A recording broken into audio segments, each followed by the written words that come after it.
Mahalo to all of you, and to Hope and the whole Ohana here in Kauai for putting on this amazing experience. My name is Lucienne de Naie. I live in the island of Maui. I live in East Maui, kind of on a little place called Hawaiian, a traditional village. And I got interested in Kingdom Road because our whole community road system in Hawaiian is Kingdom roads. We don't have any county roads, and we take care of our roads ourselves, so we got to know them pretty well, and that started me doing research, and I researched water, historical background, and roads. Those are my three interests, and I'm involved with our local historical society. I serve on the Ahumoku Council for my moku, Ala Loa, and I'm also vice chair of the Sierra Club for the Hawaii chapter.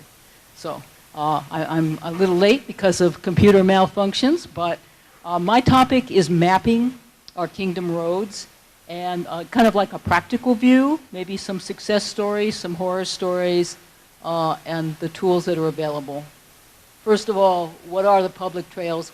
We all know it's what is defined by the Highways Act, but of course a lot of that gets forgotten.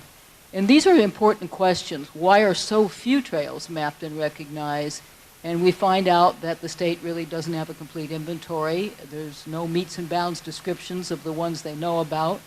The documents that would help define them for the mahele often don't have any descriptions because they were considered public lands, so they weren't included.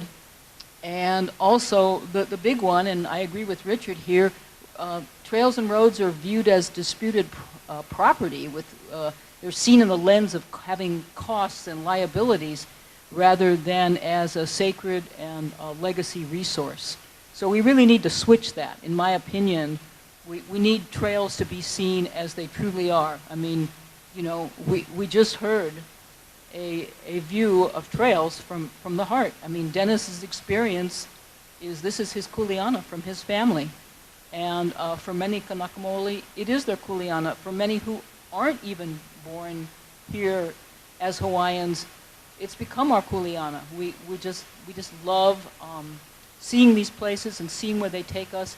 And they provide information to people who aren't even Hawaiian. You know, it's like if you just hang out and listen, you'd be surprised. Some of the people I hike with are Filipino, and they get a lot from the trail. So researching ancient trails, there's lots of ways to find out about ancient trails. Obviously old maps. Some LCA parcel drawings do have trails in them, old photographs, and one of the best, kupuna accounts and drawings. If you can get folks to draw you a little sketch, walk with you, get videoed, these are very invaluable. I've been blessed to have, you know, some members of our kupuna community just walk with me and show me, you know, the trail went here, it went by this rock, it went down to the ocean here, or it went up Mauka here. These are like gold. And of course, exploring the trail sites. As far as old maps are concerned, there are so many sources of old maps. Some are online from the state archives, but the Bureau of Conveyances, they have some different maps. General Accounting Office, they have some maps. Some of them are in the Bureau, and some of them are in the archives, but some of them are not. You know, it's kind of a hodgepodge. You can also go to state parks, archives, Bishop Museum, UH Manoa, their library, and the local historical societies, and many local families end up with maps from their family properties and deeds. And of course, one of the best resources is the Archaeological Inventory Survey or an Environmental Impact Statement. They're supposed to have maps of the area that they are considering. And occasionally you get some people that do some digging and come up with really good stuff. But maps, they show our trails, but they show so much more. I apologize, you're not going to see this very much. Take my word for it. This is an old map of the Kohala area. It shows an old Ala Loa alignment. It shows the government road, 1880s vintage. And it shows a bunch of other stuff. It has all kinds of fish ponds and place names and where certain special pohaku are, and so forth and so on. I mean, this map is a treasure trove, and it's all in one map. This is one from Maui, Kahului Harbor. And so it doesn't just show, you know, where the harbor is. The harbor is the area that is all those little coral reef marks. It shows where the sand dunes are. It shows where the fish pond is, the Kanaha fish pond. It shows the old road to Makawao, the old road to Wailuku, the old road to Waihe'e. Just a lot of information in a small map. Here's one right here from Kauai. And it's the area that we hiked yesterday. That blue dotted line is where we hiked. This is interesting because we were looking at maps yesterday from 1830s and 1880s. This one's from 1892, and it shows the main government road is the red line, so, you know, Mauka, and it shows roads going down to like the old quarry site there by Kilauea. So it's kind of more commercial emphasis map, whereas some of the earlier ones we showed probably were more geared to where people were going down to go fishing and use the coastal trails. So maps change. Here's a quick case study. We have a preserved trail on Maui called the Lahaina Pali Trail. It was Ala Loa. Pardon my misspelling here. It's preserved. So it was part of the trail that Kihapi'ilani built around the whole island of Maui. And it goes across the Pali. You see where that little chin-like looking thing is. The red line is the trail. There's a typical section of the trail. But at the end of the trail where it comes down to the valley, the flat isthmus of Maui, it came through a piece of private property. And the private property owner was proposing a development.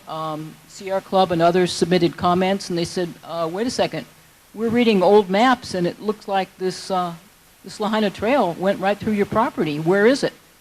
And so all of a sudden they had to find a place to put it.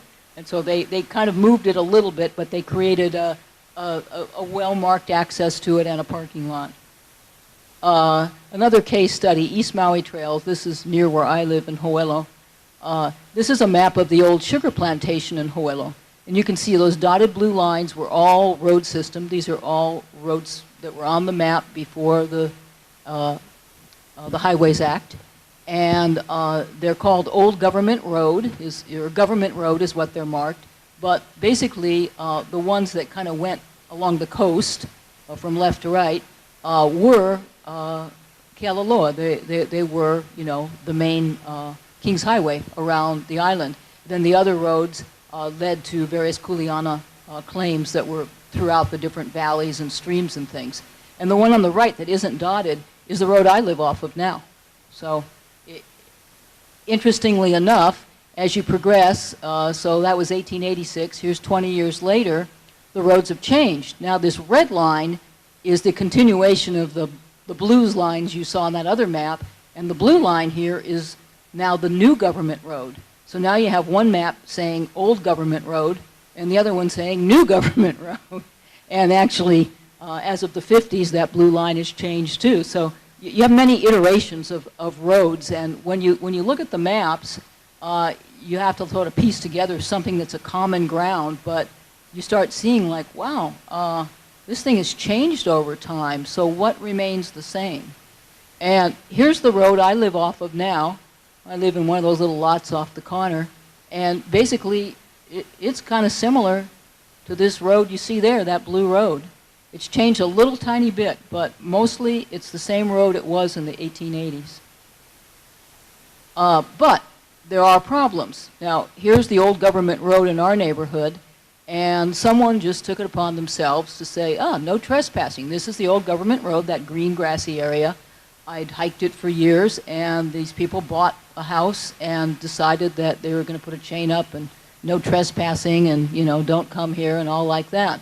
So people couldn't ride their horses here anymore. The trail started closing in. And so we're kind of, until we come and get it back, we're losing that section of the old government road. However, on the solution side, our community, at their own expense, takes care of most of that system of old Kingdom trails. And so they're usable. We use them to get to our houses. People use them to, you know, go and visit their friends. And, you know, we have a lot of bed and breakfast, so tourists use them too. but we have a little community road association. We have road work days, and the adjoining valleys do the same thing. We're in Waipio Valley, Honopo Valley does the same thing, Hanavana Valley does the same thing. So you talk about solutions. This is one solution. It's like you don't have to let things just be completely unused. The community can take care of them, and then the community can set speed limits and you know, decide what's proper and improper along the roads. Here's another case study. These are the ancient villages of Makena, Maui. This is an area in South Maui, and all those little dots are archaeological sites. And the road goes right along the coast, the old King's Highway, Ala Loa. And there was also an Aupuni road that went all the way down. I'm sorry, I don't have a pointer here. Normally my little pointer thing points, but oh, here it is. Okay, this is actually the Aupuni road that went Mauka Makai. It was built during the days of King Kamehameha III, and there are still traces of it, you know, up above. I sneaked in with some Hawaiian friends. We did cultural access, and we found sections of it up above the golf course for the Makena Resort. So if we hadn't looked at maps, we wouldn't know there was an Aupuni road because it's not on any modern maps. And yet it was an important public works investment in the 1840s. So things like this, you know, we don't want them to disappear. This is a map that Teresa Donham did. She's now branch chief head of the State Archaeological Department. And she and I collaborated on a book in 2006 and 2007 from an OHA grant on the history of the Makena area called the Ka'eo Project. This is an amazing story. Ala Loa went right in front of where a large resort, Makena Prince, was proposed. And citizens started suing in 1977. I think Sierra Club sued in 1978.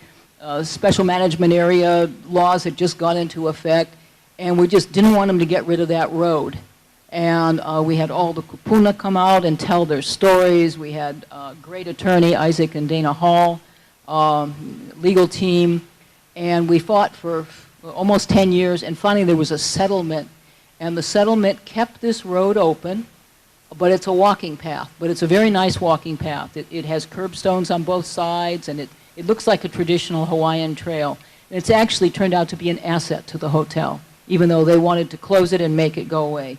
Now, where did they get that idea? Well, they got that idea, oh, excuse me, this is the 1920s map that shows you that very much Ala Loa went all the way through. This is where the Prince Hotel is, and that road went all the way through, went all the way out to Keoneoio, the end of the road that's in South Maui. But the idea of closing it, they got from the Wailea Resort. Here's the Grand Wailea Resort location. This is now a big beach, and where this is, there's a hotel, gigantic hotel. So this section of Ala Loa, which had been on all the old maps too, just disappeared, and instead this blue line became the new road, and then it kind of joined down to the old road near an area called Palawea. So that was a great loss because there were many important cultural sites along this road. 300 burials surround this road. You know, talk about really changing a cultural landscape. This was a big shift in a cultural landscape. Portions of the Ala Loa in Makena still, they don't even know who owns. This is the old Makena Road near Makena Landing. The ownership is, the state doesn't own it, the county doesn't own it, and some private property owner thinks they own it, but they're not sure. There's a lot of coastal fishing trails along the Makena Resort property too. This is Pu'olai here in the distance, a very important landmark in South Maui. And this is a Sierra Club group. We try to keep these fishing trails open by leading hikes there every year. Moving next to Makena, Palawea is a very, very rich area. These are great sources, these aerial maps. This is one's from 1965, but they go back to pre-war years. But you can see this is all overgrown area, had little tiny little road, and this was the Ala Loa, and it went all the way out to the lava flows. But in '85, that section that I showed you before, it got taken out, and part of that section, this is the Grand Wailea Hotel Beach, and this is the some other hotel, I forget, Renaissance, and then this is a development, a condo development called the Makena Surf, and the road went right through here, and it had burials and heiaus, all kinds of important sites. So the road has disappeared. They saved one heiau and one canoe, haleva'a, and everything else has just been replaced by condos. So it's just like all the history was wiped out with the road. Here's the section that was wiped out, that was replaced by those condos you saw. So when it got to Palawea, the next kind of land section down in the next Ahupua'a, people really got up in arms. And it took a couple of years, but once again, Dana and Isaac Hall, the Chang family, Leslie Kulaloyo, and many non-Hawaiians all rallied and just said, no, you leave this road here. And it was a tough one because they promised if they could take the road, the developers, that they would actually donate the entire beach to the county as a beach park. So that's kind of a hard thing to turn down, but people said, no, it's not right to make this road disappear. And they brought up all the same arguments that we heard from Debbie. Oh, it's already partially destroyed. It doesn't have integrity anymore. Oh, we don't really know where it went. They probably moved it during the war, And people just they stood firm, and because of that, this area is now a cultural preserve, 22-acre cultural preserve, and this road relates to it. And I think the kupuna are watching over us. Right here is Palawea Landing, which is the earliest dated artifacts in the whole South Maui area, dating between 600 and 800 AD. So this area has been utilized by Hawaiians for many, many, many centuries. Very important. There's a whole ceremonial complex in this lot, and then Mauka of this, there's thousands of cultural sites. So the Ala Loa did remain through Palawea. This is the Palawea beach, and it remains continuously all the way through Makena, and it is just a walking trail through the hotel, but at least one whole section all the way to where it ends is there, and then all these cultural sites relate to it. There's cultural site complexes on both sides of the road, all the way along the road. And even if you save some of the sites, if you don't have the trail that people use to connect them, if you don't have the trail where the canoe landings came into each of these beaches, you just lose the integrity of things. So these maps are important, is like, keeping with the maps. Some of the maps we found showed the old fishing coastal trail too in Palawea, and here's a small group trying to keep that trail open. We also have these really unique trails in Palawea. I don't know how well this shows up. They're stepping stone trails. And up in Palawea, Mauka, there's at least, 5 or 6 different long sections of these. And they're probably resource-based. They probably lead to specific gathering areas. We don't really know, but we have hardly any left on Maui except these. So this is a very important discovery, and they were discovered by a citizens group that I'm part of. The archaeologists found a couple small segments and said we found everything, and citizens went up using pash rights and on private property, but it wasn't developed, and we checked in with Native Hawaiian Legal Corp and got the rights, and they went up pretty regularly, once or twice a month for 5 years, and found all these trails and hundreds of other archaeological sites, and convinced the state historic guys to call for a new survey, which then found thousands of sites. This is one of the trail markers in the upper Palawea area. It is not being given any credence by archaeologists, so we're going to get Richard to go to bat for it. And we still have historic roads in Palawea. This is a map from the 1940s. The military had some interesting maps. This is a military map from the state archives.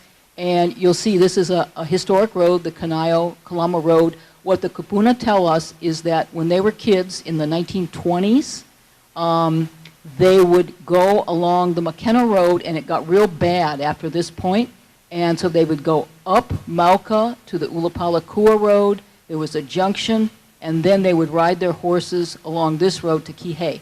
So this is in the 1930s. The developers that this road goes through their land, a project called Honua Ula, they claim, no, the military built this road and it was never there. But because we got the kupuna stories, showed them the maps, had them make sketches, they caved, and so now they're proposing to preserve a part of it. This is what, it's a, it's a regular little dirt road.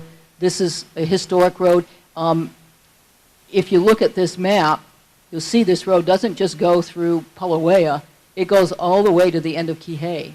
And it's the last really historic road we have left. It's still intact through the entire, it's above the main Pi'ilani Highway in the whole South Maui area. So Sierra Club's been fighting for this as part of a settlement agreement with the owners of this large development, Honua'ula Partners. This was the, I know Debbie will get a kick out of this, this was the proposed alternative trail arrangement to replace what was a trail that, had been engineered to go with the terrain. And there's just scores and scores of cultural sites on both sides of this trail. So we know that before the military improved it, it probably had traditional use because our kupuna were telling us that. So to end, traditional cultural practice is a very essential part of trail preservation.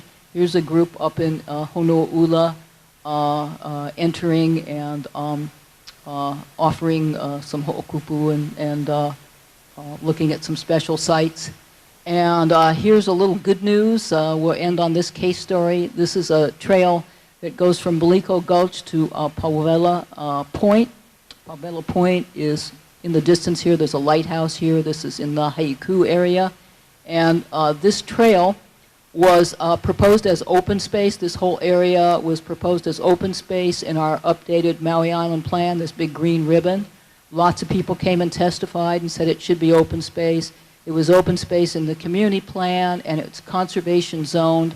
And because we didn't have state or county agencies cave and offer to readjust the conservation boundary or, make some other adjustment, the developer donated 36 acres of open space and dedicated it with a conservation easement, and we now have a coastal trail. It's almost like 2 miles long. So, informed citizens, good trail mapping and research combined with agency diligence, and I agree with Deborah, we have great relationships with State Historic. We just dog these guys. We provide them with information. We volunteer to file for them if they're behind in their paperwork. We do whatever it takes to help support them to do a good job. We do the same thing with Fish and Wildlife. And you work with these people, and they're very, very grateful, and they want to do the right thing. So, they're not your enemies. You just got to form the relationships. And if we can put these things together, we will have a legacy of trails for public use. And we're going forward. This is, once again, that Honua'ula area. It's also a native dryland forest. Here's one of the trails along the Willy Willy trees. So thank you very much. IMUA.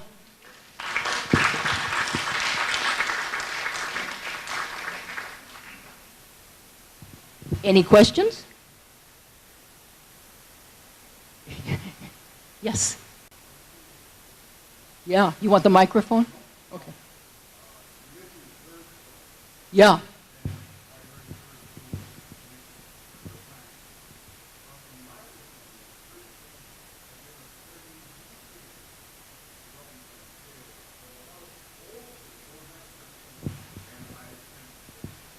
No, everything I've heard is exactly that, Chu. These are stepping stone trails. They don't have any curbstones. They are slabs of pohoihoi that are set in lava fields.